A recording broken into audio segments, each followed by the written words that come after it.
du chlore par le gouvernement de M. Assad pour pouvoir interférer et déstabiliser, détruire carrément jusqu'à l'assassinat de M. Assad, n'était pas nul seulement les forces de la grande Russie. Nous, aujourd'hui, on saurait ce qui est sûr, M. Assad ne serait plus là et la Syrie aurait disparu sur la carte malgré la destruction qu'elle a vécue aujourd'hui. Nous l'avons vu également aussi en Côte d'Ivoire.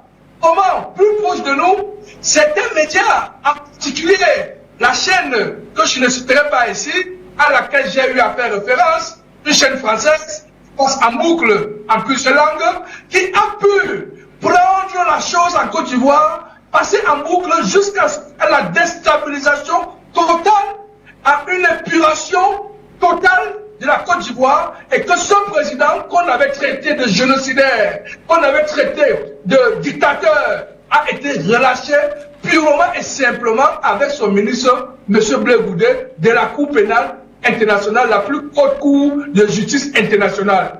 Donc vous voyez que l'effet des médias, aujourd'hui, c'est de se retrouver sur le territoire camerounais, retrouver en face de cet homme d'État qui a pu, en ce 21e siècle, trouver les voies et moyens et solutions dans son idéologie politique, dans sa vision du monde de demain, trouver cette capacité à rassembler les Camerounais pendant plus de 36 ans dans une cohésion sociale, d'apaisement et de paix, de travail, de solidarité et d'amour pour bâtir ensemble ce Cameroun qui est très cher à tous les Camerounais. Mais ça n'a pas suffi après toute cette victoire que la grande majorité des Camerounais, de leur maturité, de leur responsabilité, en particulier ceux du nord-ouest et du sud-ouest, que je vais attirer un grand chapeau aujourd'hui, ils n'ont pas cédé dans cette manipulation. Mais il a fallu qu'au lendemain de la sortie de leur joie, de leur contribution pour la grande mise en place de cette grande décentralisation au Cameroun, par les élections double scrutin qui sont passées, que tout d'un coup, nous retrouvons sur nos chemins cette délinquance encore, qui ont des leaders institutionnalistes. Certains sont en prison, qui sont en prison, et certains leaders activistes dans des pays, en Europe, en Amérique, qui sont bien reconnus, qui traitent avec certains meilleurs de cette ville, la ville de Maryland, et certains petits partis politiques qui ne sont pas installés au Cameroun, qui ne sont pas établis sur le territoire camerounais, en complicité avec certaines dames qui appartiennent à certaines associations que je ne donnais pas l'honneur de citer leur nom sur la grande chaîne Afrique Média ici, qui est des activistes qui directement ont pris le coup de pouvoir insigner des assassinats atroces dans le passé au compte de l'armée camerounaise. Mais le cas aujourd'hui qui nous ramène, c'est un accident à la démarche dont l'armée camerounaise est à la poursuite des sécessionnistes pour pouvoir éradiquer totalement ce fléau qui est venu mettre en crise la stabilité pour le développement et l'émergence du Cameroun dans les 10 régions, dont la mise en place de cette grande décentralisation sous la gouvernance de la jeunesse est un atout majeur. Donc il est inadmissible, c'est seuls les armées professionnelles républicaines dans le monde qui savent que pendant une attaque, s'il faut s'accrocher derrière certains individus dans leur caserne, il y a toujours certains balles perdues qui vont ramasser certains habitants collatéralement, comme ça se passe un peu partout. Nous avons vu à Alep, en Syrie, que les djihadistes ont pris toute une ville. Quels sont ceux qui en souffrent aujourd'hui à Alep? Ce sont les populations. Donc aujourd'hui, si l'armée camerounaise se retrouvait sur des indices cohérents pour aller pourchasser et récupérer, pour éradiquer ces sécessionnistes, ces terroristes, ces gangsters de grands chemins, il est tout à fait normal, dans l'imprévu, de s'attendre que ces délinquants prennent toujours en otage les familles pour y vivre à l'intérieur. Grâce a été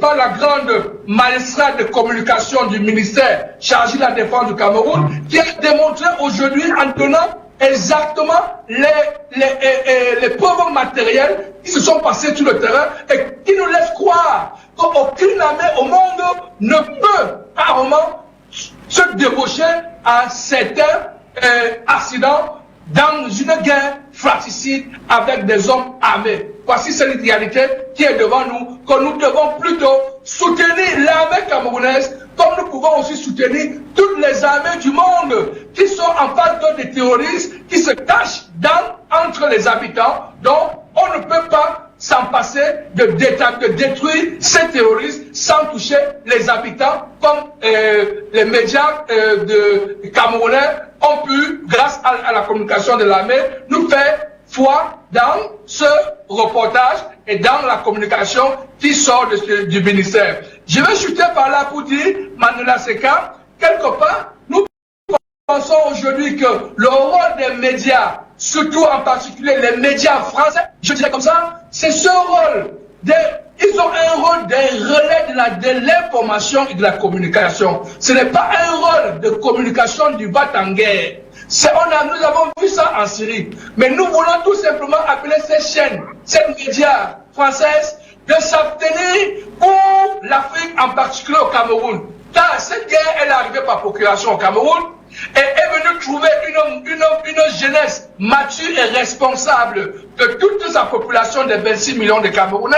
Nous ne sommes pas des illettrés, nous sommes des personnes que nous avions quelque part une compétence dans notre éducation, intellectuellement et moralement, jusqu'au fin fond de nos communes rurales. Nous avons cette capacité d'avoir profité pendant plus de 50 ans à en aller à l'école et sur nos présidents et sur les présidents prédécesseurs, jusqu'aux 37 ans de son ascendant, M. Paul Biya. Donc nous avons cette capacité réactionnelle de savoir ce qui est juste et ce qui est faux, malgré qu'il y ait certains ennemis camerounais parmi nous et certaines femmes camerounaises parmi nous associés avec les ennemis de la paix.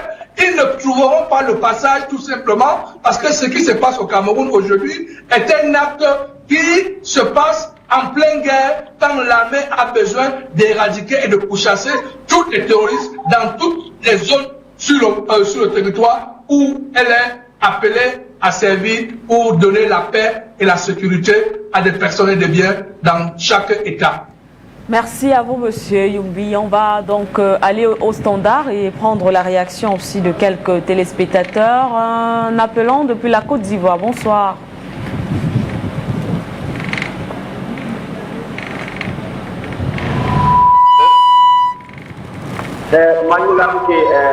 Manuela Tiké, bonsoir Maître Bilida, bonsoir Afrique Média, merci aux techniciens. Je voulais dire merci aux Camerounais. Vraiment, d'accepter l'appel du président de la République et qu'il dépose des armes et rentrer vraiment de la République. Le monsieur qui est en rouge là, Madame Manuela Tiké, le monsieur qui est en rouge là, je voulais lui dire quelque chose. Les Occidentaux là, quel que soit l'argent qu'on va donner à un Européen ou bien à un Américain venant de l'Afrique pour aller détruire l'Europe ou bien l'Amérique, ils ne vont jamais accepter. Un Européen ou bien un Américain ne va jamais accepter l'argent des Africains pour aller faire une rébellion en Europe ou bien en Amérique. Je voulais lancer un appel à le monsieur qui est à l'étranger, qui est en rouge là. Je m'excuse beaucoup. Ils n'ont qu'à arrêter d'accepter de prendre l'argent de l'Occident pour venir faire la rébellion en Afrique.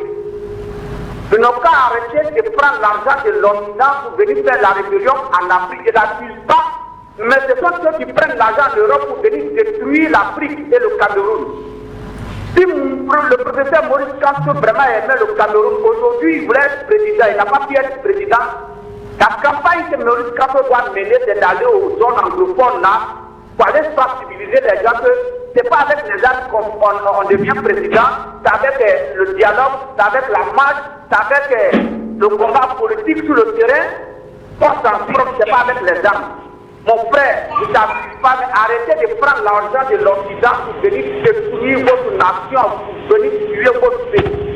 Parce que ça me fait mal quand vous acceptez l'argent de l'Occident pour venir faire du sac en Afrique et puis, à la fin, on vous tue.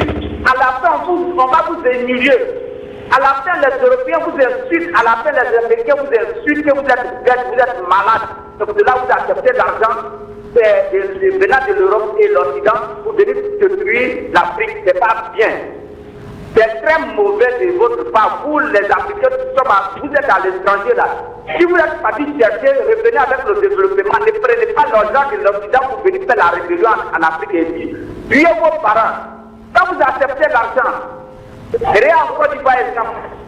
Ceux qui ont pris l'argent de l'Occident. D'autres à la fin ont pris l'argent de l'Occident. Mais les Nordistes sont morts aussi. Tout le monde est mort en Côte d'Ivoire. Tous les détenus. La rébellion a tué tout le monde. C'est la même chose au Cameroun. Aujourd'hui au Cameroun, la rébellion du Nord-Sud, la rébellion des Nézo comme la zone anglophone a tué tout le monde. À deux fois, vous acceptez leur argent pour venir faire du sale boulot en Afrique. Je pense que les États africains doivent changer la constitution. Et puis, mettre fin aux coopérations entre ambassades et ambassadeurs. On doit mettre fin à ça. Mon frère, arrêtez de prendre l'argent de l'Occident pour venir nous tuer. Sinon, nous-mêmes là, on risque de vous attaquer. Maniera, merci. Merci Afrique Média. C'est tout ce que je voulais dire. Je voulais dire à mon frère, ils n'ont qu'à arrêter de prendre l'argent de l'Occident pour venir faire la rébellion en Afrique. C'est pas bien. Merci beaucoup. Bonne soirée à vous. Merci pour votre intervention. On reste au standard avec vous, Jean, depuis les États-Unis. Bienvenue.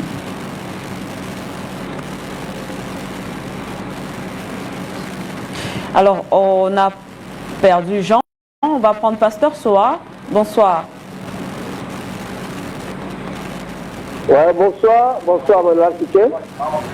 Bonsoir, mon assistant.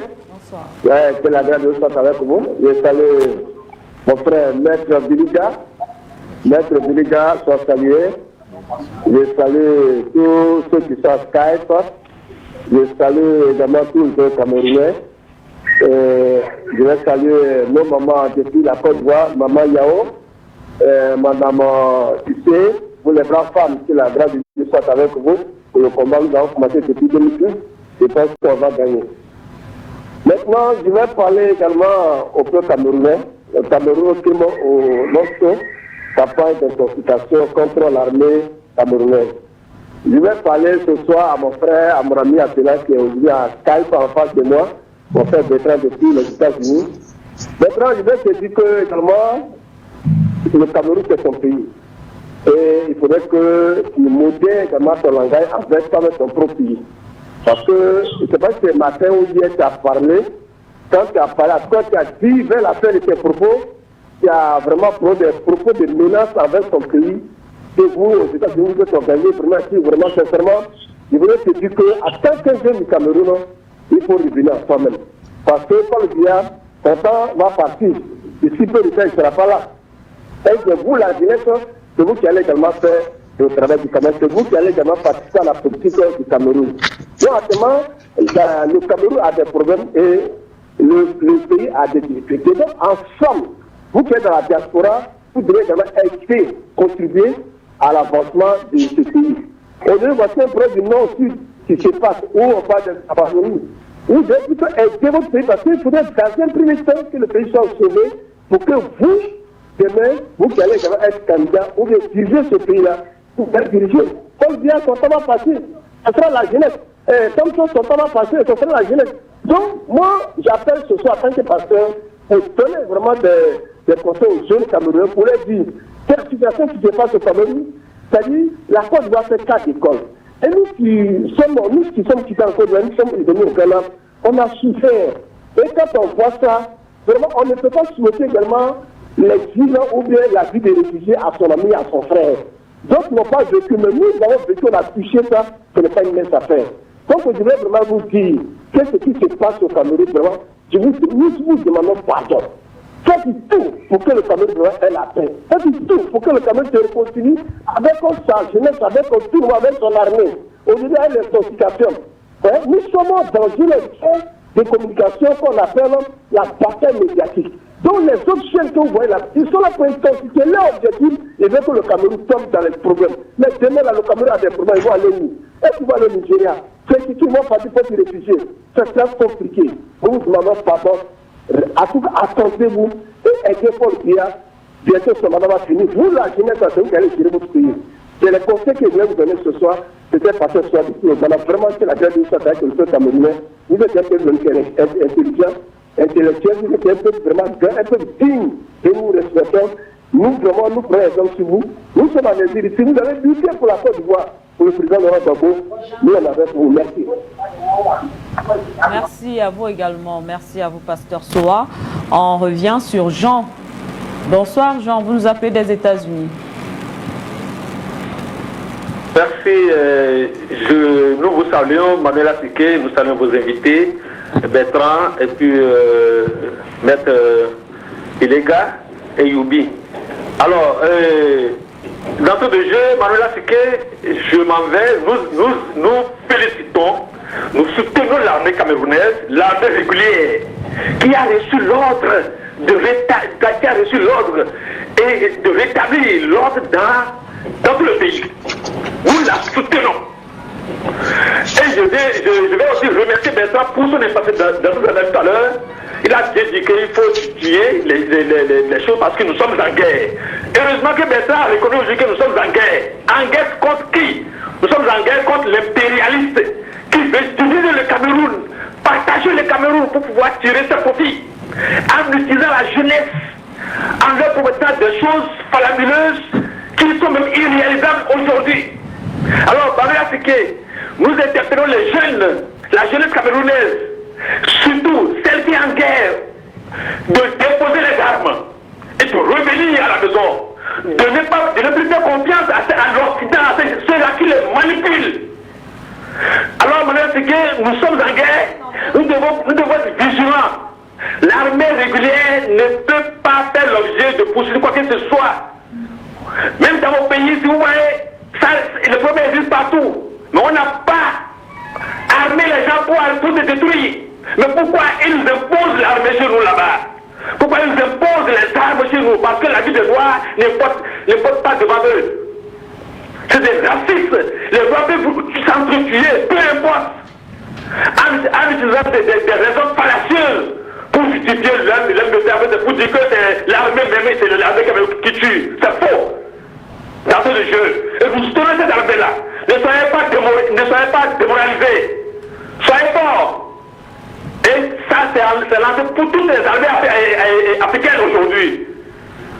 Nous sommes en guerre. N'oubliez pas que je vous bénisse et que la vie continue. Merci. Merci à vous également, Jean. On va fermer avec cette série. Avec vous, Margot. Bonsoir.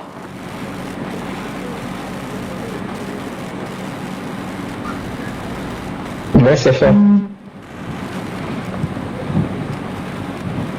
Oui, bonsoir Afrique Média, bonsoir à vous Madame Siké, bonsoir à tous les téléspectateurs d'Afrique Média, bonsoir aux braves hommes et femmes qui travaillent dans l'ombre et merci à Miss Honoré de nous donner la possibilité de nous exprimer. Bonsoir également à tous vos panélistes, Maître Biliga, Monsieur Bertrand Chakwa, Monsieur Yumbi et le troisième que vous n'avez pas encore présenté, Madame Siké. Permettez-moi de dire bonsoir à quelques personnes qui ont l'habitude de contribuer sur à toutes les émissions que vous présentez sur Afrique Média. Je pense comme ça à Monsieur Emmanuel du Cameroun, Monsieur Zefat du Canada, Delphine de Bujumbura et Marc de la France. Maître Biliga a dit tout à l'heure, Madame Siké, que les médias doivent jouer un rôle très important dans la vie d'une nation. Et évidemment, c'est vous qui nous apprenez que le chiffre 40, donc certains médias au Cameroun ont véhiculé, était faux. C'est vous qui nous apprenez qu'il ne s'agit pas de 40 morts, mais de 12 morts exacts. Parce que moi, j'ai suivi l'actualité sur les chaînes camerounaises, Madame Siké, depuis hier et ce matin également.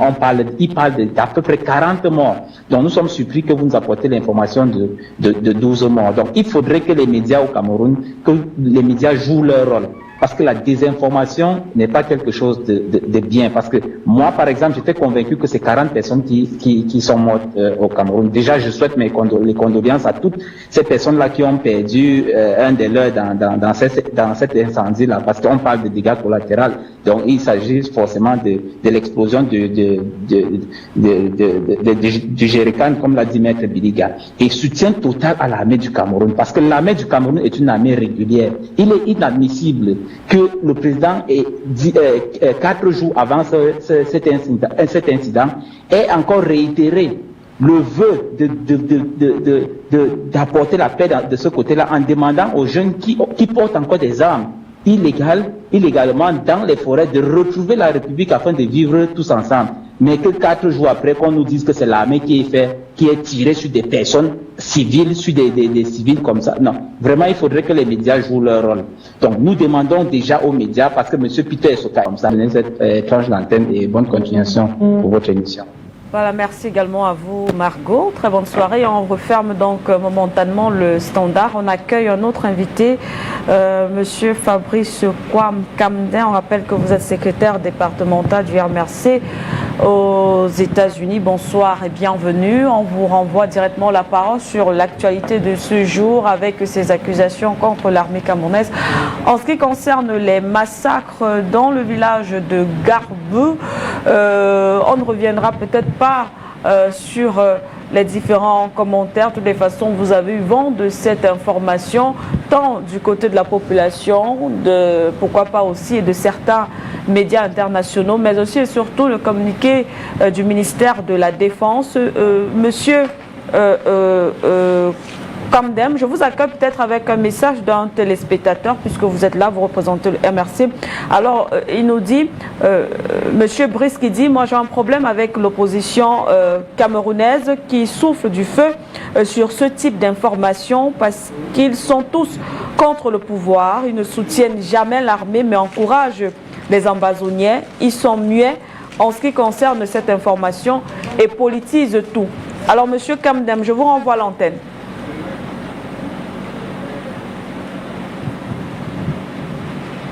D'accord, merci beaucoup. C'est un plaisir de retrouver Afrique Média après tant d'années. Afrique Média qui fut ma chaîne préférée, mais il y a quelques années que j'ai décidé de ne plus suivre Afrique Média. Mais c'est toujours avec un plaisir que je retrouve la chaîne panafricaine. Pour revenir au débat du jour, j'ai suivi pas mal de choses et je me demande toujours si... je me demande vraiment si certaines personnes ont encore le sens de la raison. Parce qu'il est quand même incroyable qu'on assiste à des massacres comme ceux qui ont eu lieu ces jours-ci dans le Nozo et que des personnes puissent maintenant les manipuler pour des fins politiques. On devrait d'abord, selon la tradition africaine, s'arrêter un instant, un moment de deuil, avant de pouvoir attribuer, avant de pouvoir chercher les auteurs. Je le retrouve encore sur Afrique Média, pas mal de personnes qui sont animées de pas mal d'émotions. Et je les comprends un peu parce que moi j'étais dans cette... je faisais pareil, en fait, quand on parlait du panafricanisme. Mais il ne faut pas qu'on se laisse tromper par les politiques, surtout les dirigeants. Quelqu'un qui a fait 37 ans au pouvoir, qui n'a même pas pu organiser une carte pour se faire honneur, ne pourra jamais être un panafricaniste. Donc arrêtez un peu de pouvoir trouver le complot pour dire que voilà, l'Occident, les gens sont en train de monter des trucs. Non, ce n'est pas l'Occident qui a demandé aux autorités camerounaises de ne pas traduire le code OHADA en anglais. Ce n'est pas les autorités ou alors les puissances étrangères qui ont empêché à M. Paul Biya de pouvoir s'occuper, de pouvoir respecter la constitution camerounaise, à savoir que le Cameroun c'est un pays bilingue, où on parle le français et l'anglais. Il est inadmissible que nous ayons des magistrats qui ne parlent que français dans des villes anglophones. Donc, on doit arrêter un peu à un certain moment donné de toujours vouloir chercher de toujours vouloir voir le mal ailleurs, sinon on ne peut pas tirer des leçons de nos propres actes. Et moi, j'accuse, voilà, le bouc émissaire, moi j'accuse une et une seule personne. C'est M. Paul Biya qui est entièrement responsable de toute cette tuerie. M. Paul Biya n'a même pas la volonté de pouvoir résoudre ce problème. Depuis 3 ans, il a fallu que la communauté internationale commence à mettre de l'œil sur le Cameroun pour que M. Paul Biya nous invente un dialogue. Comment pouvez-vous dialoguer avec des personnes que vous avez choisies et qui ont exactement les mêmes idées que vous? On ne dialogue pas avec des personnes, on dialogue au contraire avec des personnes qui ont des positions contraires aux nôtres. M. Paul Biya, jusque quand allez-vous arrêter d'embourber ce peuple? Avez-vous pitié de ces enfants? Certains vont nous parler de manipulation. Souvenez-vous, il y a peut-être 1 an et demi, 2 ans, on a tué des enfants sur le dos de leur maman. À l'extrême nord. À l'extrême nord. Ils ont vite fait de nous dire que c'était au Mali. Mais la vérité les a rattrapés. Nos propres problèmes. Monsieur Biya est responsable de tout ce qui se passe dans le Nozo parce qu'il n'a même pas la moindre volonté de résoudre ce problème. Jamais, pouvez-vous imaginer, un chef d'État ne s'est jamais rendu dans une partie de son pays où il y a crise, avec des centaines de milliers de déplacés internes, avec des familles qui dorment dans les forêts, les morts tous les jours, des deux côtés. Je ne veux pas accuser l'armée camerounaise. Ce sont des Camerounais comme vous et moi. Ils sont victimes d'une dictature qui ne veut pas céder, d'une dictature qui ne veut pas accepter la décision du peuple, d'une dictature gourmande, égoïste, avare. C'est trop. Vous ne pouvez pas demander, mon frère Blé Goudé disait, demander les dents de la panthère à celui qui a la tête. Le Nozo est contrôlé aujourd'hui par l'armée camerounaise. Ils le disent tous les jours, il y a la paix. On a pu organiser les élections, on maintient, on maîtrise le terrain et autres. Pourquoi donc vouloir attribuer à d'autres personnes maintenant ce que vous n'arrivez pas à contrôler? Soyez logique, parce que je ne suis pas aujourd'hui là en tant qu'MR6, je suis là en tant qu'humain, même pas camerounais. J'interviewe les gens en tant qu'humain, et ça fait mal. Si vous ne savez pas, je vois des personnes à Yaoundé qui se disent, en tout cas, ils n'ont qu'à se tuer là-bas à l'extrême nord, moi je suis à Yaoundé, on voit notre matango. Vous imaginez à quel niveau on va arriver? Combien de morts faudra-t-il pour qu'ils puissent comprendre que la situation est très grave?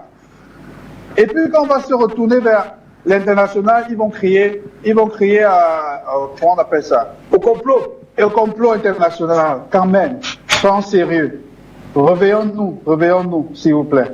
Merci. Merci également à vous, Monsieur Kamden. On revient donc sur le plateau, Maître Biliga, peut-être pour une réaction, justement. On passe à la seconde phase, l'établissement, justement, des responsabilités. On a suivi Monsieur Kamden, qui, pour lui, en tout cas, tout ce qui se passe aujourd'hui, entre autres, chez Thury, il y a un seul responsable et il a nommé Maître Biliga. Une réaction, peut-être? Oui, je voudrais d'abord dire une chose. En fait, lorsqu'il y a la guerre, il y a ce qu'on appelle l'union sacrée autour de ceux ou de celui qui a le pouvoir. Lorsqu'un pays est attaqué, il ne sert à rien. Donne l'impression que c'est ceux qui sont au pouvoir qui en sont la cause. Parce que lorsqu'on vous donnera ce pouvoir dans les mêmes conditions, vous ne ferez pas mieux. Je donne un exemple banal. Tout à l'heure, on a parlé du Mali. L'une des raisons pour laquelle ATT, que vous connaissez très bien, Amano Toumare Touré a été l'objet d'un coup d'État, c'est parce qu'on estimait qu'il était en train de permettre la division, la partition de son pays, dans ce sens qu'il n'était pas trop violent par rapport aux groupes armés qui sévissaient au nord et jusqu'au centre du Mali. Ceux qui l'ont chassé ont pensé qu'ils devaient le faire. Lorsque la guerre est arrivée, ces personnes pratiquement étaient derrière, c'est-à-dire le président qui l'a remplacé, qui a été mis en prison par la suite. Donc je veux dire qu'en réalité, il ne faut pas que chaque fois qu'on parle Cameroun, que les politiques viennent s'inviter en disant que c'est parce que, et surtout que lorsque, comme par exemple celui qui vient de parler des États-Unis, il dit qu'il ne parle pas politique, il parle politique, il ne fait que dire que le président Biya ne doit pas être là, quelque chose de ce genre. On le donnerait à son patron, ou bien à son champion, le Cameroun, qui ne fera pas mieux. Donc arrêtez ça. Il reproche au président de la République d'être pas partout au nord ou au sud-ouest. On a posé la même question au responsable de son parti, et tout récemment, tout le monde a suivi cela dans les réseaux sociaux. Il a dit que non, il n'a jamais mis pied au nord ou au sud-ouest, mais il donne des chiffres de 3 000 morts, de nombre assez élevé. Non, aujourd'hui il ne s'agit pas de RDPC, MRC. Il s'agit du Cameroun. Et le Cameroun a l'obligation de pouvoir se battre pour que le Cameroun reste un seul pays. Et ce rôle est confié à l'État. Le chef d'État a dit, il tend la main à ces jeunes qui ont pris les armes contre la République, mais de l'autre côté, pendant qu'il tend la main, il faut bien que l'armée fasse son travail, c'est-à-dire rétablisse l'ordre. C'est ça qu'on appelle la violence légitime. L'État a le droit, l'armée a le droit de prendre les armes pour pouvoir défendre son intégrité du pays, naturellement en respectant les droits de l'homme. Dans le cas d'espèce, l'armée a dit sous réserve de ce que les enquêtes vont dire en définitive, qu'on ne nous ramène pas ce qui s'est passé il y a quelques années et pour lesquelles là j'ai été content que l'armée ait pu tirer les leçons, c'est-à-dire une mauvaise communication d'un déni qui a eu lieu à l'époque où on disait que c'était plutôt les Maliens. Vous rappelez que j'étais sur ce plateau et que j'étais de ceux qui disaient que dès que le gouvernement a dit qu'il y a une enquête, au lieu de dire que ce sont les Maliens, on laisse l'enquête aboutir. Parce que moi, ce que j'ai vu, il ne semble pas que ce soit les Maliens. Je l'avais dit ici, j'étais pratiquement l'un des rares qui soutenait cela et l'avenir m'a donné raison. Je dis donc qu'aujourd'hui, l'armée a fait un pas en avant, en anticipant en réalité, en venant dire ce qui est à son niveau la vérité. Ceux qui sont contre cela nous disent la vérité, donnent d'autres éléments. Ils ne disent pas seulement que l'armée a menti, non, qu'on nous dise que les 40 morts dont on parle, voilà, c'est 40 morts. L'armée a expliqué que les images qu'on a montrées, c'est la superposition d'autres images qui datent de 2019, qu'on vient nous apporter de démentir. Je voudrais quand même dire à notre frère, à mon fils qui est aux États-Unis, qui vient d'intervenir, que le code OHADA a été traduit bien longtemps avant que mes confrères, moi je suis avocat, n'aient pu en parler. Puissent en trouver comme base pour pouvoir faire les mouvements, pour pouvoir faire leur grève. De la même manière, le Cameroun respecte sa constitution. Dans ce sens, contrairement à ce que vous avez dit, les Camerounais, les magistrats qui sont au nord-ouest ne sont pas tous des francophones. On a envoyé certains francophones au nord-ouest, au sud-ouest, comme on a envoyé des anglophones au nord-ouest, dans le reste du Cameroun. Nous avons des magistrats anglophones, des procureurs généraux anglophones dans la zone francophone. L'idée était de pouvoir faire un Camerounais qui soit parfaitement bilingue, parfaitement maîtrisant et le common law qui est anglophone et le droit civil qui est francophone. On n'y est pas arrivé, ça c'est la réalité, mais c'est pour cette raison qu'on essaye toujours à travers un certain nombre d'actes, par exemple la commission sur le bilinguisme, et de pouvoir atteindre cet objectif-là. Donc on ne peut pas venir dire ici que comme c'est comme une sorte de brimade que d'envoyer des magistrats francophones dans la zone anglophone, alors que en réalité, cela se fait également dans la zone francophone. Il y a les magistrats anglophones qui y sont. Je parle en tant qu'avocat, en tant qu'ancien membre du Conseil de l'ordre de l'avocat au barreau du Cameroun, en tant que trésor de l'ordre de l'avocat au barreau du Cameroun à Saint-Flourier. Et j'avais expliqué au début de cette crise que nous avions, lorsque la crise a commencé, elle avait commencé en réalité un peu plus tôt. Parce qu'on avait voulu imposer, ou bien harmoniser en nommant le système judiciaire de manière générale, en nommant les notaires dans la zone du nord-ouest et du sud-ouest. Or, le nord-ouest et le sud-ouest, c'est chez nous, les avocats sont en même temps notaires. Et les avocats ont estimé que c'était violer leurs droits. Et nous avons été, j'étais de ceux-là, le bâtonnier, et moi et l'actuel bâtonnier aujourd'hui, qui est le maître Jaconte Patier, l'ancien bâtonnier, le maître Sama, moi qui étais trésor de l'ordre, et maître Tang qui était président de l'Assemblée générale, nous sommes partis dans les zones anglophones pour pouvoir les sensibiliser en leur disant non, calmez-vous, on va essayer de trouver une solution pour que vos problèmes ne soient pas réglés. Je pense qu'il y a eu des problèmes pour que vos problèmes soient réglés, pour que par exemple on n'envoie pas les notaires, on ne les a pas envoyés. Donc il s'agit du dialogue. Il faut pouvoir dialoguer avec toutes les personnes. Et je crois qu'aujourd'hui, on ne peut pas nier que le président de la République a tendu la main à travers ce grand dialogue qui n'avait pas seulement les personnes d'un même bord, contrairement à ce que j'entends là-bas. Je crois que le MRC avait été invité à ce dialogue et c'est le MRC qui a refusé sous prétexte que leur leader étant en prison, il ne pouvait pas aller à ce dialogue. Je tiens à indiquer que beaucoup de partis d'opposition y ont été invités, le SDF et beaucoup d'autres, ils sont partis et il y a des résolutions qui sont sorties de ce dialogue qui ont été implémentées dans le code général des collectivités territoriales qui aujourd'hui permet que le maire qui sera élu aujourd'hui, soit qui a été élu, celui qui sera élu demain ou dans une semaine, que ces maires-là soient des maires avec des compétences élargies, que les zones du nord-est et du sud-ouest aient une compétence encore plus élargie, dans ce sens qu'ils ont un régime spécial. C'est la réalité. On peut rester derrière un écran, derrière, on peut rester à 50 km de 6 000 km du Cameroun et dire n'importe quoi. Nous vivons la réalité. Nous sommes au Cameroun, nous vivons la réalité. Moi, j'ai été au nord-ouest pendant cette guerre, j'étais au sud-ouest pendant cette guerre, et j'aurais bien souhaité que les leaders politiques, de tous les leaders politiques du Cameroun, peut-être pas seulement le président Biya, mais les autres aussi, aillent au nord-ouest, sud-ouest, en leur disant, voilà, je suis Camerounais, je suis venu vous dire que, voilà, laissez la guerre, mais on ne peut pas rester aux États-Unis, au Canada, parler de la guerre du Cameroun en disant, il y a eu 3000 morts sans qu'on ait dû à mettre pied à Boyaki, à Douala, qui est à 2 pas de Douala ou à Limé. Bon, je pense que, laissons cette histoire de politique. Lorsqu'il y a la guerre, on ne parle plus de division. On parle d'une union sacrée derrière l'armée, qui elle est neutre. C'est-à-dire que même si c'est le parti, n'importe quel parti, le parti des fourmis qui demain devient au pouvoir, revient au pouvoir, c'est cette armée, c'est avec cette armée que ce parti va gouverner. Oui. C'est avec cette police, avec cette justice que cette armée va gouverner. Donc ne mettez pas l'armée dans vos querelles politiques. Notre armée a communiqué, et moi je suis très content qu'elle ait communiqué, et je pense qu'il faut qu'elle continue à communiquer. Elle a expliqué, lorsqu'on parle de démenti, il ne faut même pas qu'elle a démenti, elle a même accepté en fait qu'il y a eu, il y a eu des morts. Ils ont parlé d'un malheureux, d'un incident, d'une inhumaine cruauté. C'est-à-dire qu'elle a bien qualifié cet incident. Elle a reconnu qu'effectivement, nous avons posé des actes, mais ces actes ont été posés. Elle est revenue dans les circonstances exactes. C'est-à-dire que c'était tout simplement ce qu'on appelle des victimes collatérales. Et ça, on les connaît, des victimes collatérales, que ce soit au Liban, que ce soit en Syrie ou en Libye. Chaque fois où il y a la guerre, il y a des victimes collatérales. Il y en a eu dans le nord-ouest, je veux dire, dans Ndonga Mantoum, dans l'arrondissement du Ndou. Prions seulement Dieu qu'il n'y en ait plus d'autres demain. Merci une fois de plus à vous, Maître Joseph Kotbiliga. Est-ce que M. Tiapoua est toujours avec nous? Je ne l'aperçois pas à l'écran.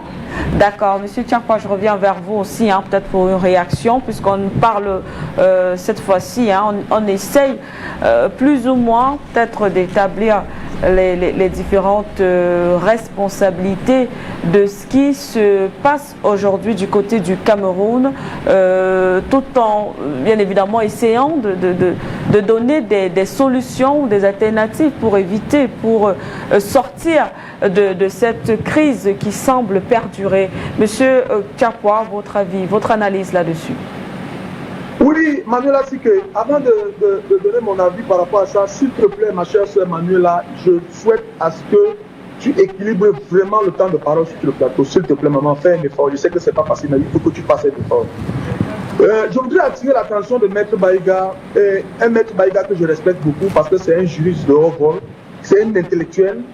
Et un intellectuel, c'est quelqu'un qui devrait être honnête. Un intellectuel, c'est quelqu'un qui doit être honnête. Et pour être honnête, il faut d'abord être honnête envers toi-même. Quand tu peux être honnête envers toi-même, tu peux être honnête envers les autres. Maître Baïga, il faut d'abord que, je sais que tu es militant du MRC, tu soutiens, mais ici il s'agit du Cameroun. Moi je suis du SDF. Nous devons laisser les chapelles politiques de côté. Il s'agit de la vie des Camerounais. Il s'agit des Camerounais qui meurent chaque jour, Maître Baïga. Parce que quand M. Kanto demande qu'il faut les hôpitaux pour que nous nous soignons tous, et que M. Biya, ça va se soigner à l'étranger, pendant que nous mourons au Cameroun. C'est de ça qu'il s'agit. Maître Baïga, il faut d'abord reconnaître, il faut être honnête, que le gouvernement du Cameroun, au départ de cette crise, avait méconnu le problème. Le gouvernement du Cameroun avait méconnu. Ils avaient ignoré, ils avaient dit qu'il n'y avait pas de problème anglophone. Ils ont dit qu'il n'y avait pas de crise anglophone, Maître Baïga.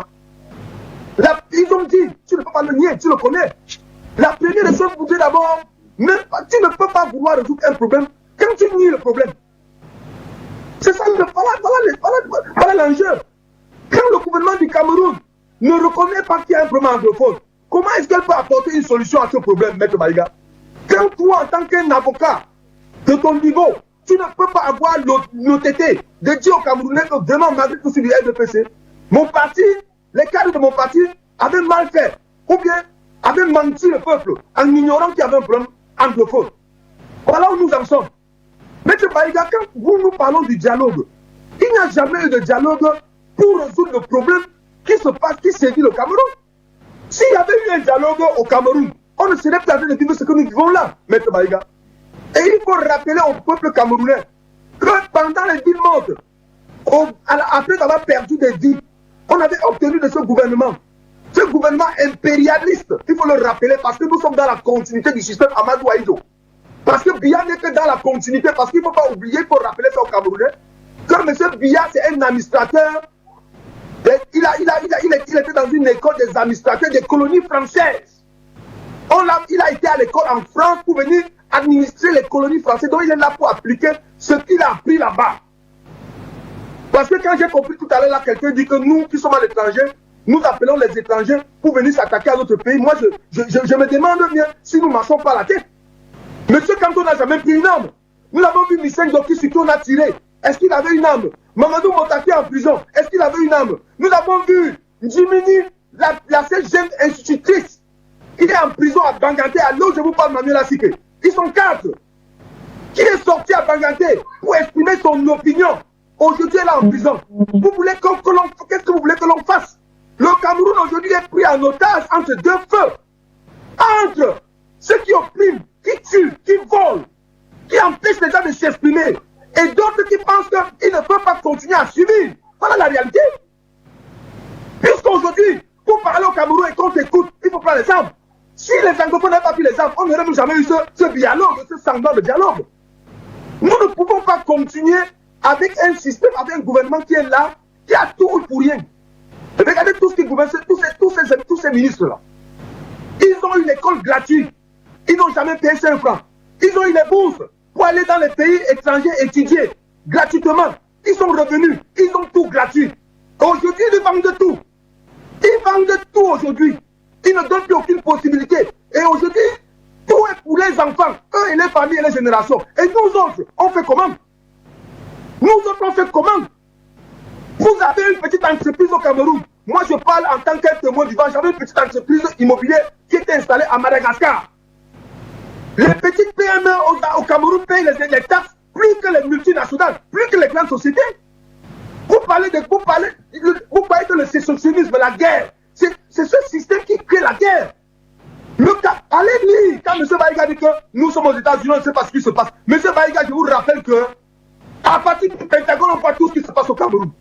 Il y a des images. Si cette crise de question vous fait voir, parfois même je dis que ça ne se passe pas dans mon pays. Ça c'est vrai, M. Baïga. Ne dites pas que nous sommes aux États-Unis. Le temps est passé, nous avons la technologie. Nous avons la technologie, M. Baïga. Arrêtons, disons la vérité aux Camerounais. Ça c'est une guerre fratricide. C'est une guerre qui ne devrait pas exister. C'est une guerre que la solution ne peut pas être militaire. La solution est politique. Est-ce que maintenant ceux qui sont là ont la clé pour résoudre ce problème? Non. Parce que la France ne pourra jamais laisser Biya prendre une décision pour résoudre ce problème. C'est de ça qu'il s'agit. Nous savons ce qui s'est passé après 60 et 61.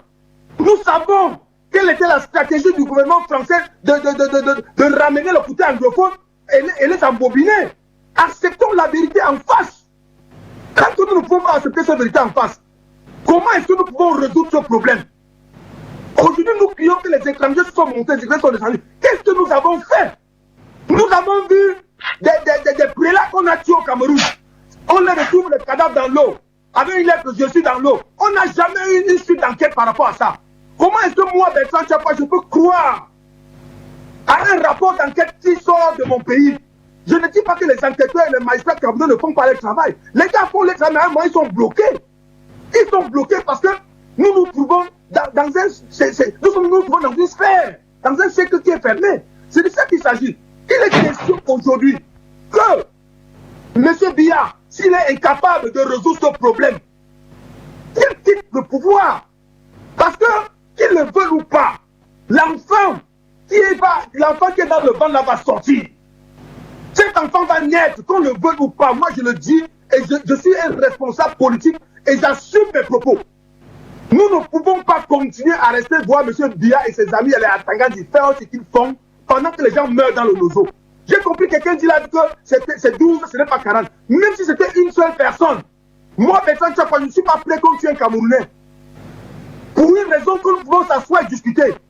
Pourquoi M. Biya ne peut pas aller demander qu'on enlève ou bien envoyer un de ses représentants, qu'on enlève Ayoub Tabé en prison? Il discute avec Ayoub Tabé. Qu'est-ce qui empêche à M. Biya de discuter avec Ayoub Tabé? Qu'est-ce qui empêche à M. Biya de discuter avec le professeur Maurice Kamto? Nous tous pas les Camerounais. Est-ce que Pour résoudre nos problèmes, nous avons besoin des étrangers pour venir résoudre nos problèmes. C'est de ça qu'il s'agit, Manuela Siké. Nous sommes tous des Bantous et nous ne pouvons pas continuer à rester silencieux face à cette injustice. Nous avons nos enfants qui meurent et nous allons nous battre pour que ça s'arrête. Beaucoup. Avant d'aller au standard, une fois de plus, Monsieur Youmbi, voilà, votre réaction aussi en ce qui concerne les différentes responsabilités, mais surtout après l'analyse de Monsieur Tchapwa, lui aussi, hein, qui pointe du doigt le gouvernement en place, puisque c'est une crise qui perdure, et pour lui, le gouvernement peut trouver une solution, peut poser des actes qui pourraient, pourquoi pas, conduire à la pacification du pays et précisément de cette partie nord-ouest et sud-ouest du Cameroun. Oui, madame, merci encore de me passer la parole, Manuela Siké. J'espère que dans le passé et dans mes propos, vous avez laissé l'antenne pour pouvoir faire écouter mon intervention auprès des auditeurs et de ceux qui écoutent. Alors, pour revenir sur les propos de monsieur des États-Unis, je pense que la vérité, elle est déjà faite devant tous les Camerounais, elle a été faite devant toute la communauté internationale. C'est le grand dialogue approuvé et qui a fait école aujourd'hui, qui fait école aujourd'hui. Ce grand dialogue a mis sur pied tous les chefs traditionnels, tous les élus, tous les élites locaux, toute la communauté nationale camerounaise, aux religieux comme aux plus jeunes de la diaspora, confondus, sans étiquette politique, parce que chaque Camerounais appartient aujourd'hui dans ce 21e siècle à un parti politique. Donc ce n'est pas l'étiquette politique qui prime, mais c'est l'individu qui est de nationalité camerounaise qui prime. Donc tous les Camerounais qui sont venus de tous bords sont arrivés à Yaoundé tout simplement parce que c'était le grand dialogue national pour sortir de là par des actions pour pouvoir apporter une stabilité pour la paix dans notre pays, notre nation du Cameroun. Alors aujourd'hui, qu'est-ce qu'il reste maintenant à faire? C'est que chaque Camerounais doit apporter sa contribution pour consolider cette action qui a été faite lors du grand dialogue où les résultats sont devant nous aujourd'hui avec ce qui a été sorti dans ce grand dialogue, le statut spécial pour ces deux régions et l'implémentation de la décentralisation, que c'est cette jeunesse encore qui doit se soucier aujourd'hui de se dire, nous sommes avant tout Camerounais jeunes. Nous devons apporter nos efforts et nos contributions que de rester à 6 000 km comme je le suis ou à 13 km pour pouvoir se gérer comme des bons samaritains, des bons savants. C'est pas ça le plus important. Le plus important aujourd'hui, je pense, que toute la jeunesse camerounaise aujourd'hui est face à une réalité. Quelle est sa contribution pour l'apaisement, pour la paix au Cameroun? Allons-nous se lever un matin, se réveiller et se dire il y a eu massacre dans une ville, on doit indexer l'armée ou on doit indexer M. Paul Biya. M.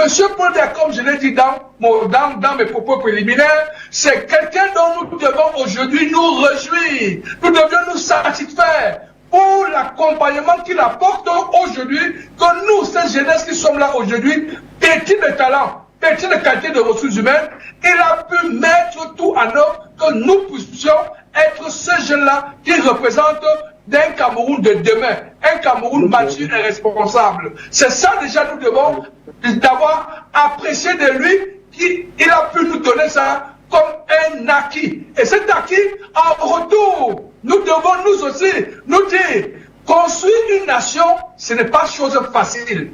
Même si demain, on donnait cet État à un futur président, dans cet État où nous sommes là, il ne fera rien. Rappelez-vous que l'Union soviétique, après avoir passé 10 ans en Afghanistan, a laissé les États-Unis, jusqu'aujourd'hui ne parviennent à rien faire et se demandent en pire, malgré certaines élections où les populations cherchent toujours à prévaloir la paix. Ça ne passe pas. Mais nous avons un problème entre nous aujourd'hui, parce que tel n'est pas le cas avec les armes de l'Afghanistan.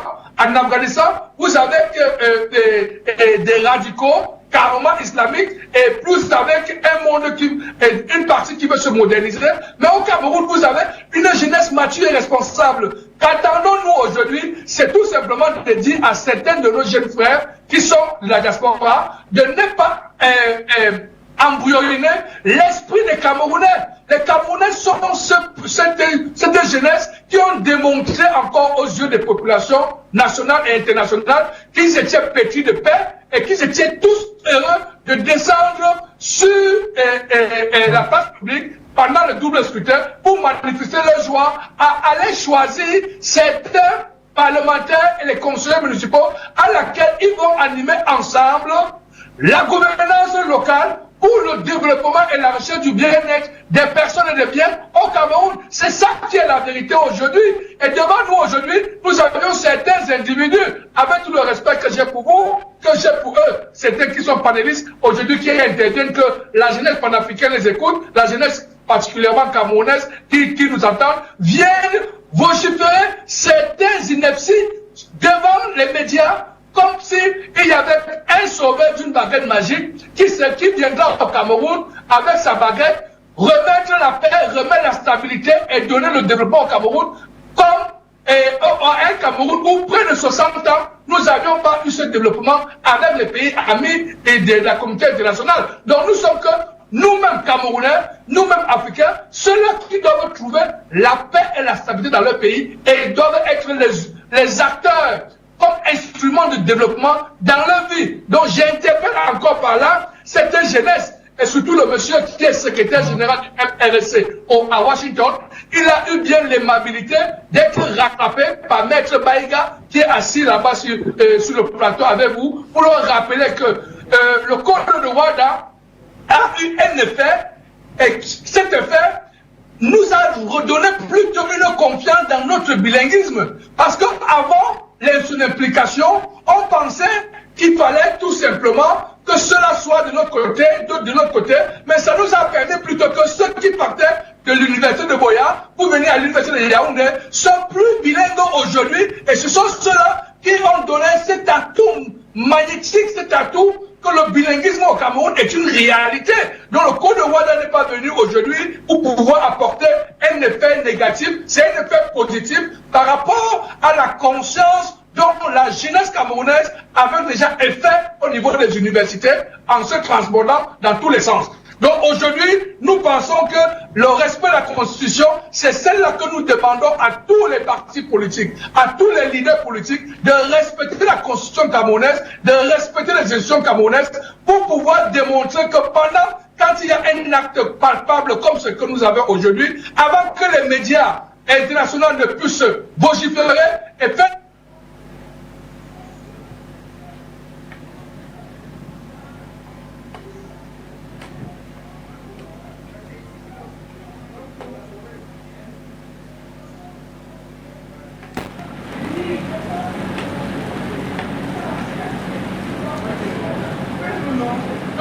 aujourd'hui, moi-même également. Est-ce que M. Tchakwa est toujours là? Je ne le vois plus à l'antenne. Est-ce qu'il est là? Il est là, ils sont là.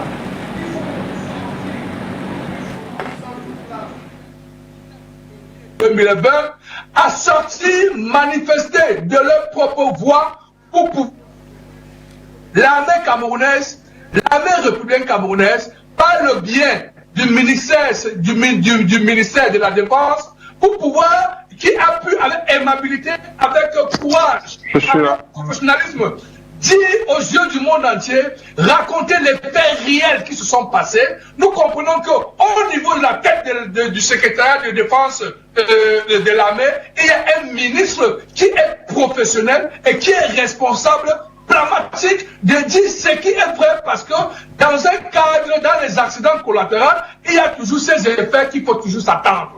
Et quand on ne fait pas la guerre il n'y a pas la guerre contre certains ennemis, on ne peut pas se retrouver face à certains actes collatéraux. Donc la crise dans le nord-ouest et le sud-ouest est devenue pour certaines personnes une bataille de guerre qui peut à tout prix déstabiliser le Cameroun. Mais l'armée républicaine ne peut pas accepter que cette crise devienne une guerre. Nous refusons que le Cameroun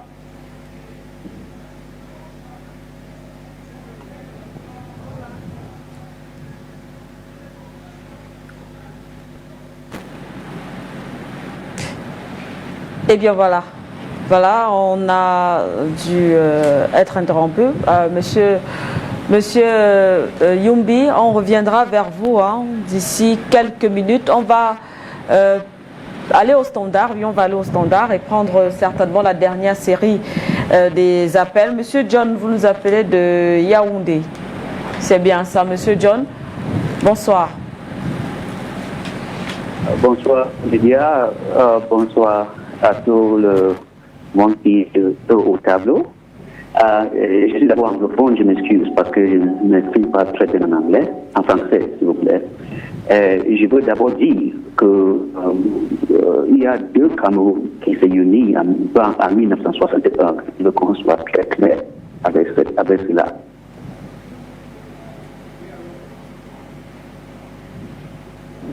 Monsieur John? Ok. Je dis qu'il y a deux Cameroun qui s'est unis en 1961.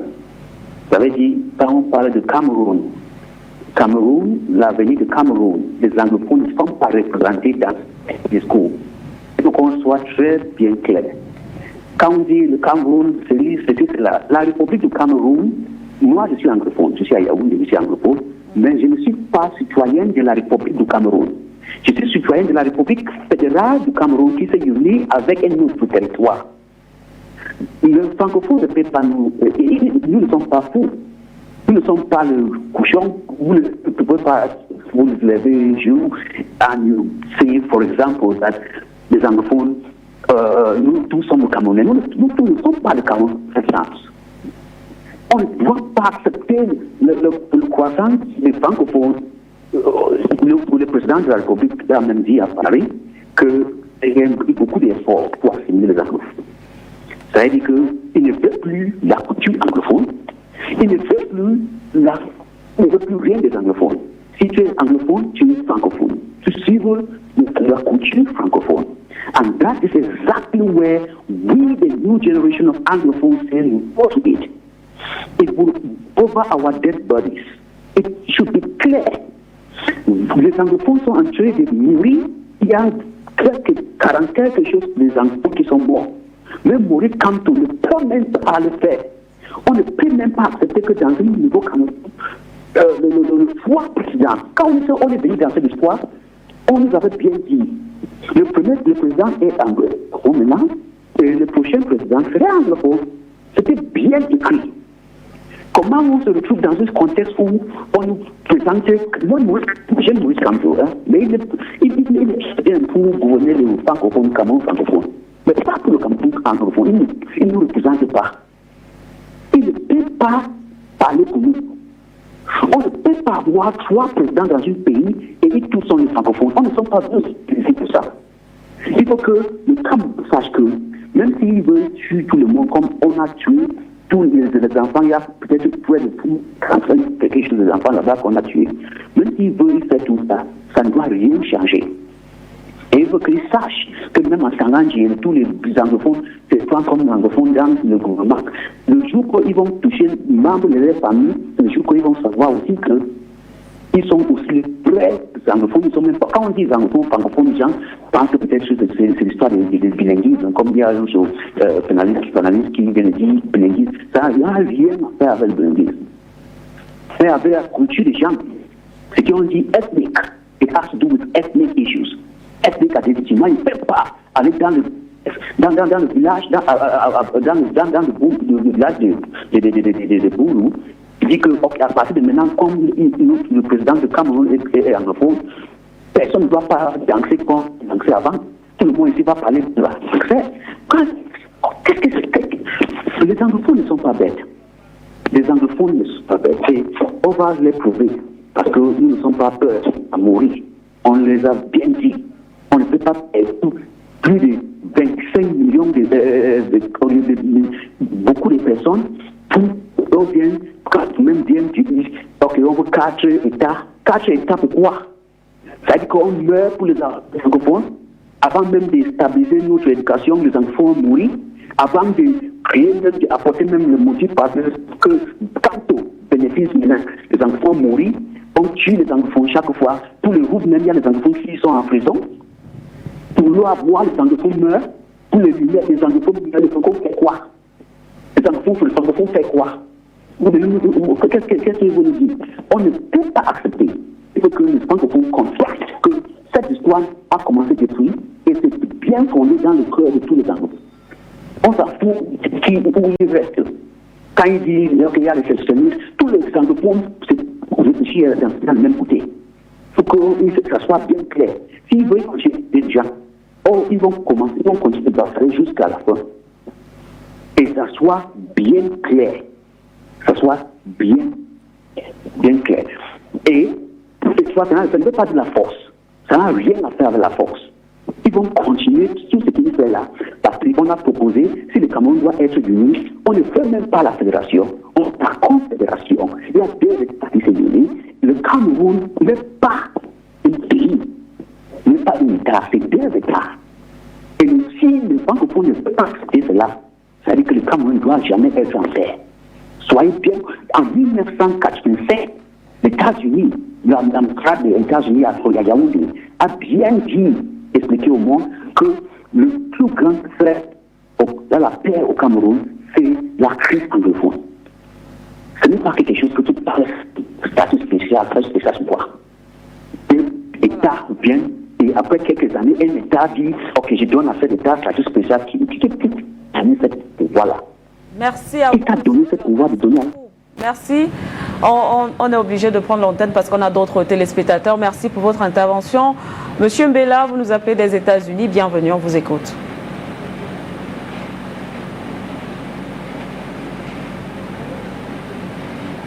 Allô?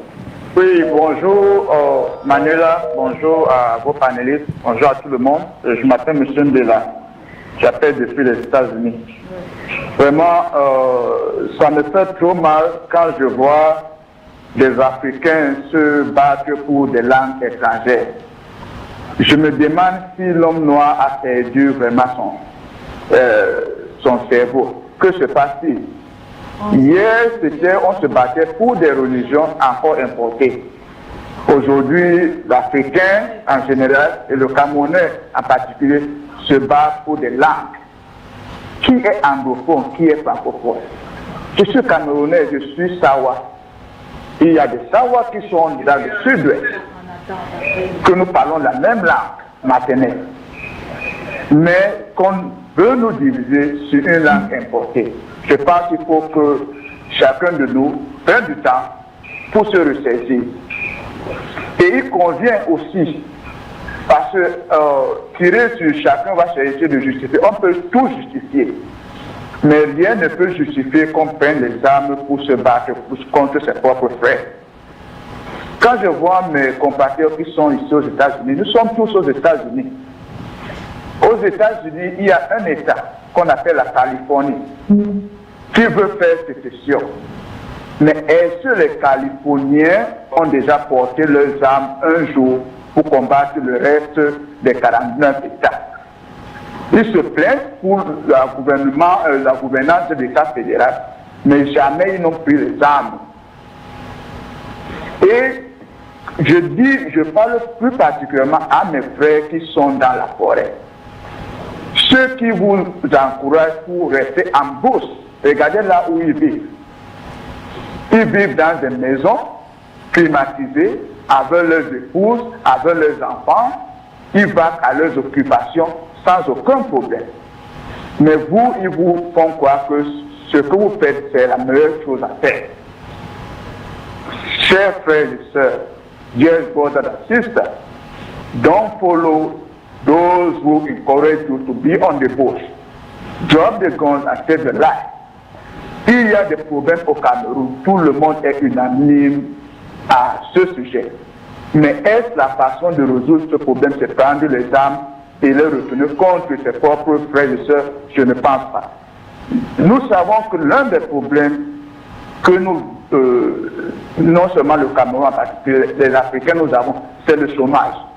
Mais il convient de rappeler que même ici aux États-Unis que nous vivons, que actuellement le taux de chômage est le plus bas de l'histoire de ces 50 dernières années, qui est de 3,5%.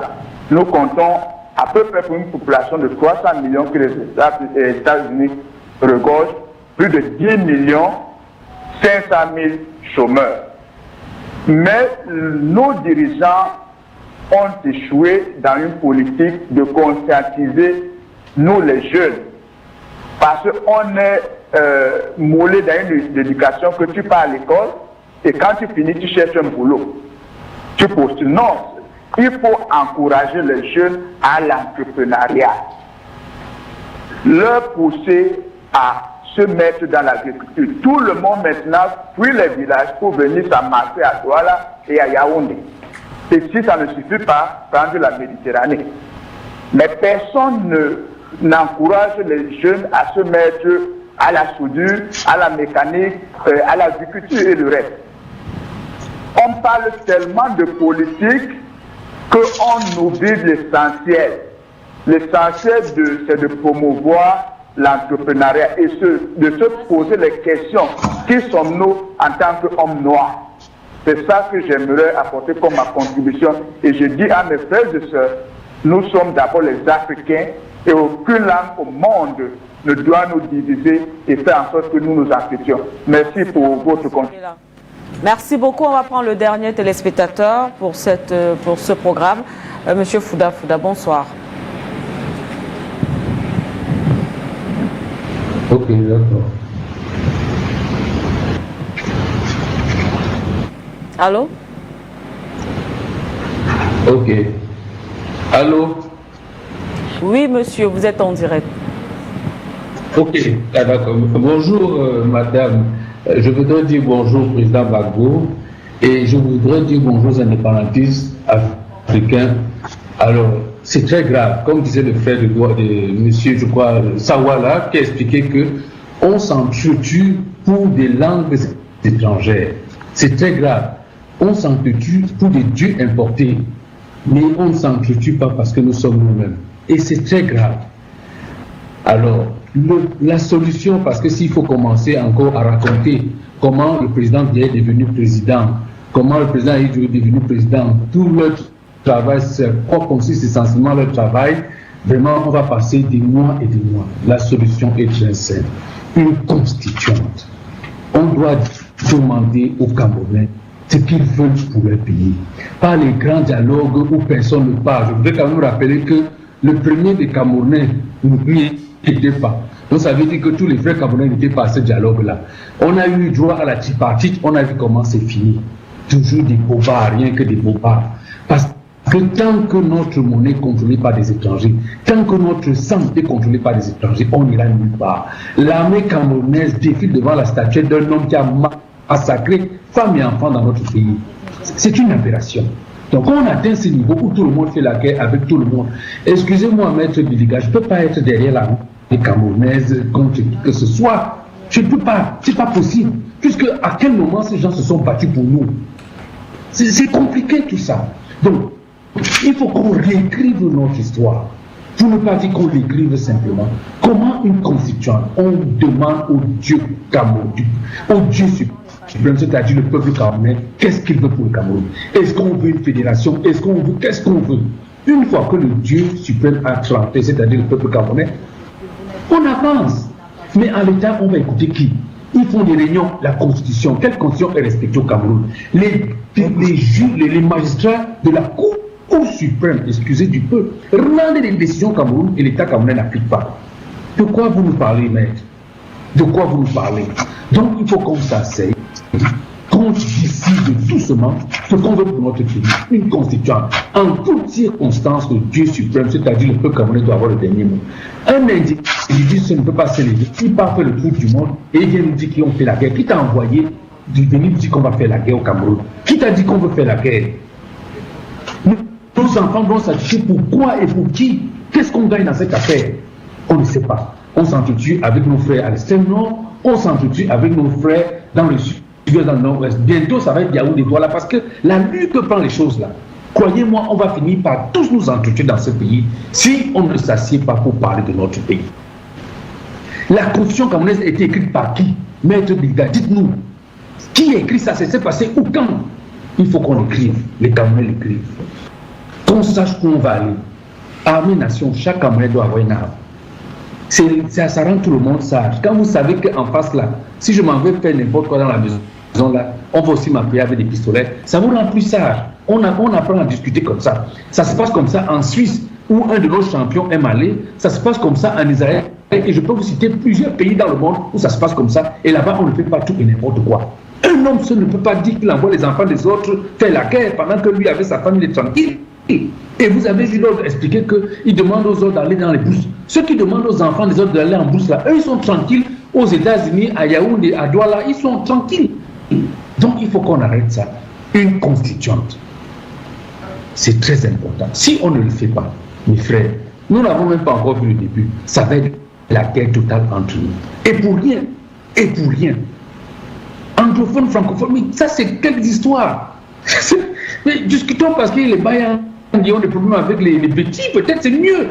Mais anglophone, francophone, mais vous vous rendez compte comment. Et regardez ces gens-là. Tous croient Dieu importé. Regardez-les. Parce que dans leur tête, c'est comme ça. Je vous remercie que nous enseignez tous ceux qui se battent pour notre peuple. Voilà, merci également à vous, M. Fouda. On va donc refermer définitivement le standard. On va procéder au tour de table pour sortir également de cette émission. Je vais commencer par vous, M. Kamdam, depuis les États-Unis. Nous sommes en train de sortir. On va peut-être essayer de tirer des leçons de toute cette affaire. Je vous renvoie à l'antenne. Vous avez à peu près 3 minutes, M. Kamdam. J'ai l'antenne. Très bien, merci beaucoup Manuela. Je vais commencer par dire aux frères du RDPC qu'on parle bien et bien des accidents collatéraux et non des accidents collatéraux. Il m'a fait faillir douter de mon français. Et pour continuer, Maître Bihiga m'a appelé son fils et par respect aussi je vais l'appeler mon père, mais un père doit être loyal. Monsieur Bihiga dit des choses que je ne suis pas sûr il dit des choses dont je ne suis pas sûr qu'il peut répéter chez lui, devant sa famille. C'est très grave quand nous voyons le RDPC avec son arrogance, son égoïsme, ils sont moqueurs.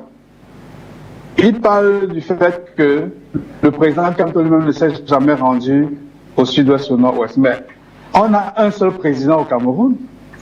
Si le président de la République, qui a toute l'armée, toutes les forces armées, la police, la gendarmerie, n'arrive pas à mettre les pieds au sud-est, au nord-ouest, qui va y aller?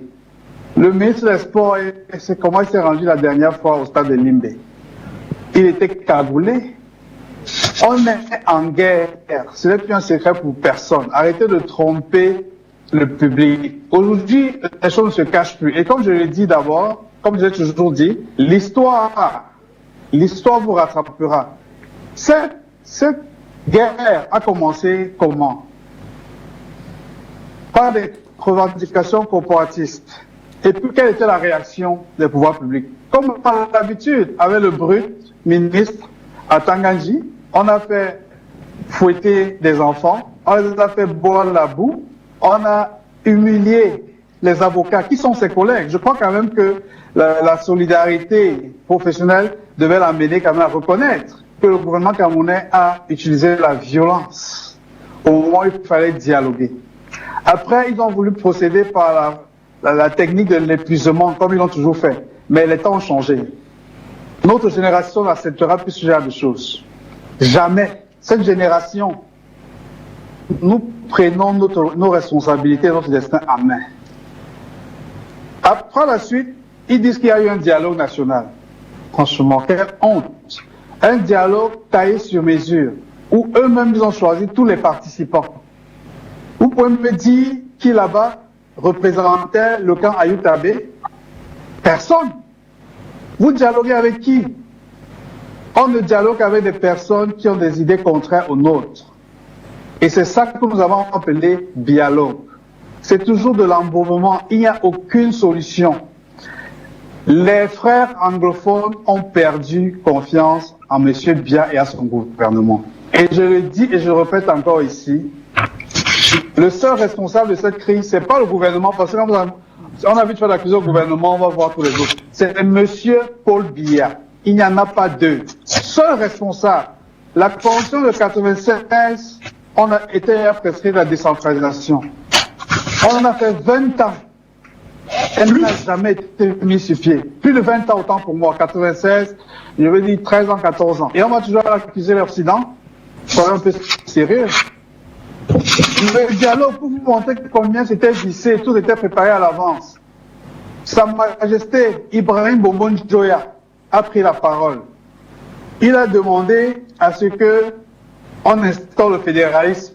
Le Premier ministre a vite fait de reprendre la parole et de lui rappeler que ce n'était pas à l'ordre du jour. Où allons-nous? Ils sont venus avec un agenda déjà préparé à l'avance, faire leur comédie et venir nous servir pour nous parler de dialogue. Depuis ce dialogue national, même les déclarations ou alors les décisions qu'ils ont prises, elles ne sont pas appliquées. Merci. Il y a de plus en plus de morts. Comment pouvez-vous expliquer cela? Merci à vous, M. Kamdan. Je suis obligé de reprendre la parole. Je suis obligé de reprendre la parole, vu le temps qui nous est imparti. On a dit 3 minutes pour sortir définitivement. Nous sommes en train de faire le tour de table. Bientôt, c'est la fin de l'émission. Merci. Je suis vraiment désolée de vous avoir interrompu. On espère que la prochaine fois, on aura plus de temps peut-être pour vous permettre de poursuivre, d'aller un peu plus loin dans vos analyses. Alors, rapidement, également, je vous retrouve, M. Youmbi, en 3 minutes également, s'il vous plaît, pour sortir les leçons à retenir de toute cette affaire. Peut-être, pourquoi pas, une fois de plus, des propositions.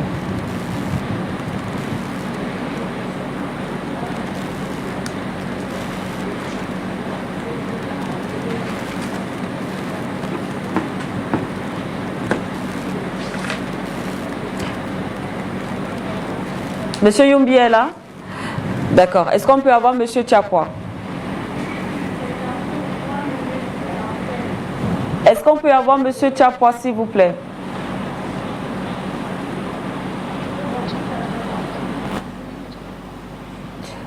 Le standard, est-ce qu'on peut avoir Monsieur Tchapwa? On m'avait dit Monsieur Youmbi n'est pas encore disponible. Est-ce que Monsieur Tchapwa est disponible? Je suis là.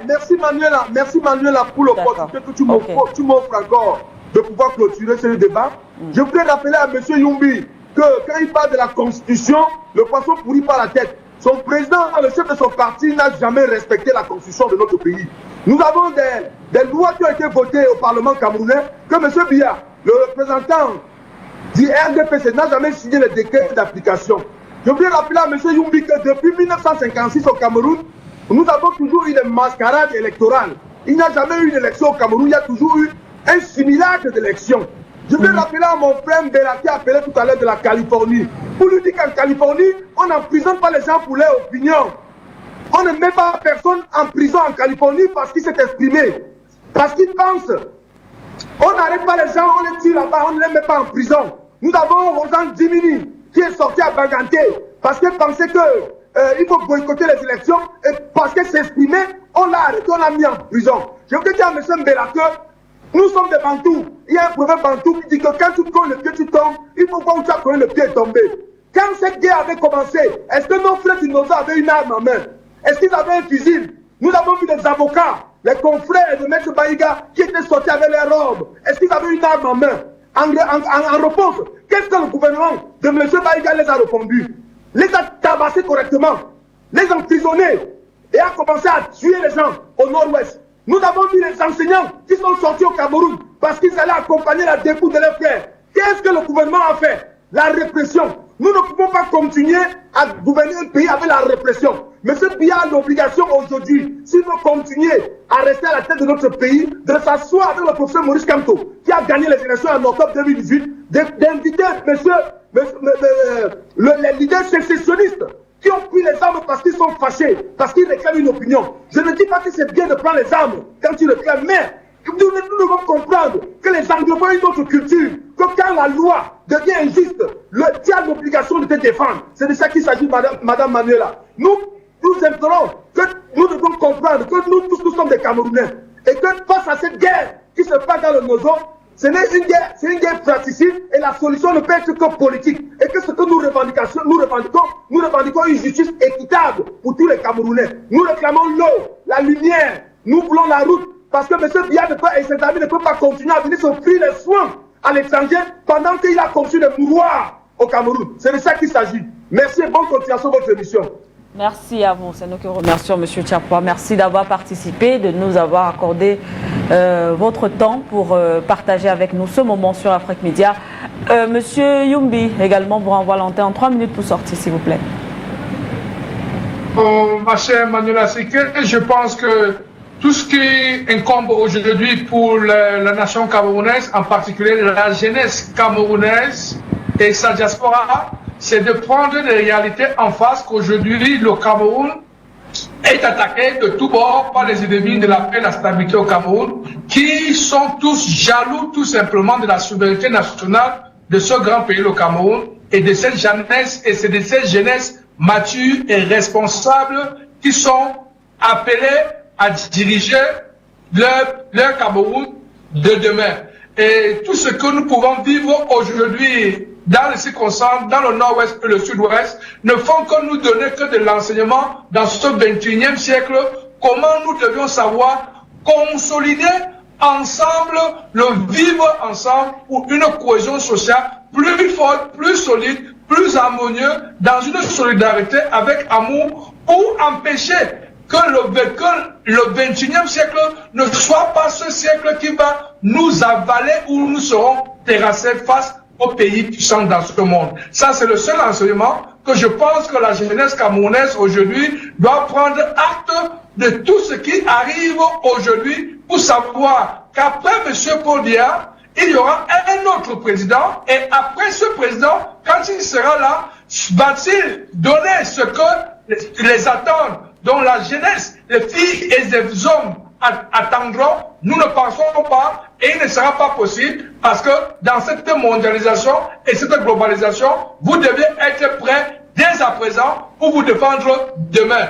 Donc, pour ça, j'appelle tous les panélistes, tous les panafricains, en particulier les Camerounais, à se réveiller et de soutenir l'armée camerounaise par le ministère de la Défense et son chef suprême des armées, qui est son excellence M. Paul Biya, qui fait un travail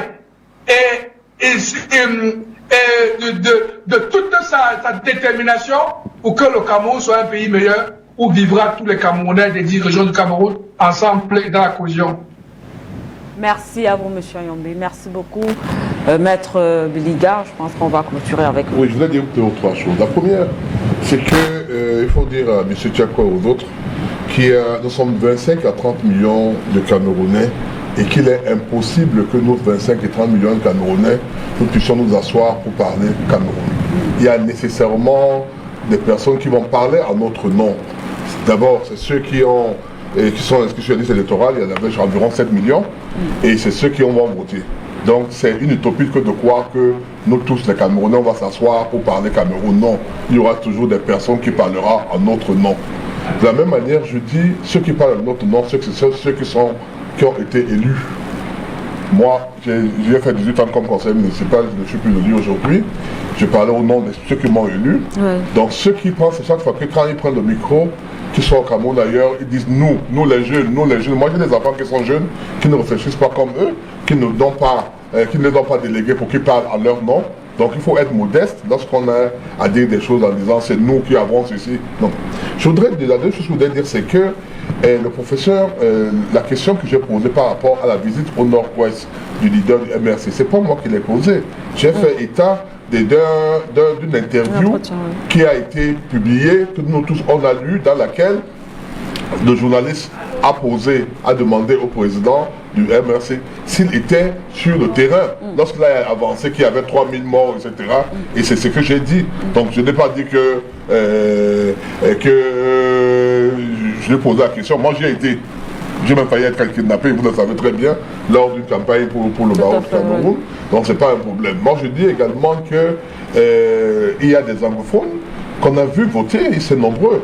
Donc ceux qui disent que les anglophones, on dit que, qu'ils sachent qu'ils ne parlent pas au nom des anglophones. On a vu le Premier ministre, on a vu d'autres anglophones au niveau de la télévision qui ont été nombreux pour voter, qui ont même plus voté lors des élections municipales et législatives que lors des élections présidentielles. Ce qui demande donc tout ce qu'on a dit là, à savoir que la guerre est plus grave aujourd'hui au nord-ouest du sud-ouest. C'est faux, elle a baissé, la tension a baissé, et ceux qui sont peuvent vous le confirmer. Maintenant, comme on veut que la tension continue à y être pour obliger telle nation, les États-Unis à venir à envahir le Cameroun, on va vous dire qu'il y a eu 22 morts, alors qu'il n'y a pas eu, il y a eu ce qu'on appelle des trucs collatéraux. Je terminais en disant, oui, pour chuter rapidement. En disant ceci. Je voudrais dire à mes amis, à mes enfants et tous ceux qui pensent que le Cameroun, qu'ils sachent que nous avons une constitution. Ils en ont parlé plusieurs fois. La Constitution dit que dans les processus d'élection présidentielle, c'est en 2025. Oui. Qu'ils prennent leur mal en patience. En 2025, ils remplaceront ça d'autres Paul Biya et on verra. Mais on nous a appris dès notre jeune âge que un tien vaut mieux que deux. Tu l'auras. D'accord. Merci à vous. Merci beaucoup, Maître Biliga. Merci d'avoir été avec nous. Merci également à vous, Samuel Yombi, depuis les États-Unis. Monsieur Bertrand Tchapkwa, depuis les États-Unis. Yombi, depuis l'Italie, pardon. Tchapkwa, depuis les États-Unis. Et bien évidemment, Fabrice Kwam, depuis les États-Unis également. Merci aussi à vous, chers téléspectateurs, de nous avoir suivis et d'avoir participé à cette émission. On vous souhaite donc une belle soirée en compagnie de nos programmes. Au revoir.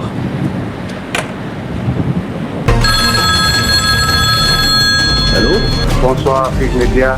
Vous êtes les meilleurs. Oui, bonsoir, monsieur. Je suis le secrétaire. Bonsoir, monsieur, Afrique Média. Je vous remercie pour tout ce que vous faites pour l'avenir de l'Afrique. Vous êtes la seule chaîne qui est libre dans le monde.